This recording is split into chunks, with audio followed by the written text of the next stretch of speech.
32 GB का memory card है, memory card full भरा हुआ है अनावश्यक चीजों से। अगर उसमें आप कुछ और एक्स्ट्रा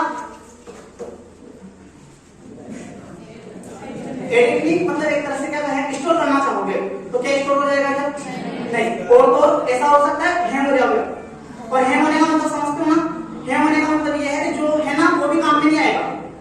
आगे बात हमने पहली बात तो ये दिमाग को बिल्कुल शांत रखें और अपने माइंड को याद दिलाएं बार बार एक बात कि मैंने जो पढ़ा है सब मुझे याद है। इसका कमाल आप एग्जाम में देखोगे क्या कमाल होगा, फिर वहां से एग्जाम देके आने के बाद फिर आप कहोगे कि यार वास्तव में सही बात थी। इसके कुछ एग्जाम्पल देता हूं मैं आपको। जैसे मान लो किसी दिन मतलब वो मोस्ट इंपोर्टेंट कोई इवेंट है और हमें वहां पे जाना है, ठीक है। अच्छा, किसी दिन हमें सुबह जल्दी उठना है 5 बजे, और मतलब ये मान के चलो जरूरी है उठना, अगर नहीं उठे तो हमारा काम बिगड़ जाएगा। तो उसके लिए हम क्या करते हैं, अलार्म करते हैं कि यार सुबह जल्दी उठना है, सुबह जल्दी उठना है, सुबह जल्दी उठना है, बहुत टेंशन, सुबह जल्दी उठना है, नहीं उठा तो मेरा काम बिगड़ जाएगा, उठना ही पड़ेगा मेरे को चाहे कुछ भी हो जाए, ठीक है। आपने अलार्म बजे 5 बजे का, मैं यकीन माने आपकी ना 5 बजे से पहले नींद खुल जाती है, खुलती है नहीं खुलती? आप आपके दिमाग को संकेत क्या देते हो, मुझे क्या करना है, जल्दी उठना, जल्दी उठना, जल्दी उठना, जल्दी उठना, दिमाग ऑटोमेटिक आपको जल्दी उठा देगा।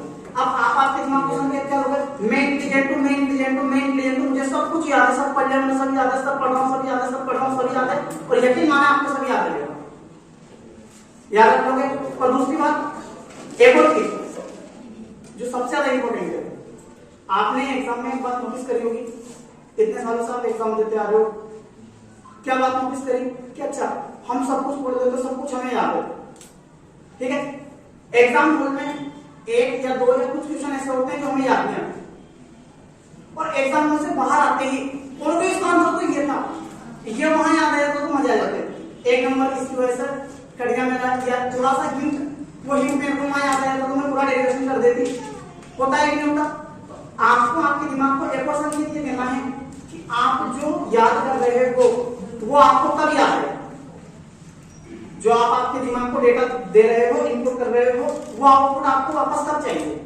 तो इसके लिए आप क्या करोगे, दिमाग को ये भी बोले कि मैं जो याद कर रहा हूं या याद कर रही हूं, मैं जो पढ़ रहा हूं, पढ़ रही हूं, ये वापस मुझे चाहिए 8 से 11:15 के बीच में।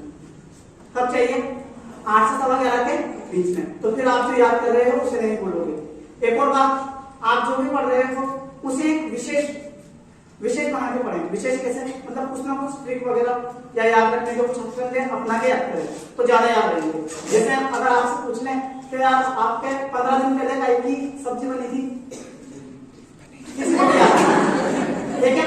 लेकिन अगर पूछ ले कि आपको वेलोसिटी में पिघलाई हुई थी, क्या क्या खिलाया था, सब याद है, क्यों? वो विशेष इवेंट था। तो आप जो चीज पढ़ते हो ना उसे विशेष बना के पढ़ें, सब कुछ याद रहेगा। कई बच्चों की परेशानी होती है, मैं बहुत पढ़ता हूँ, बहुत पढ़ती हूँ, मुझे कुछ याद नहीं रहता, कुछ याद नहीं रहता। आप उस चीज को विशेष बना के पढ़े, सब कुछ याद रहेगा। और एग्जाम के लिए best of luck. Thank you.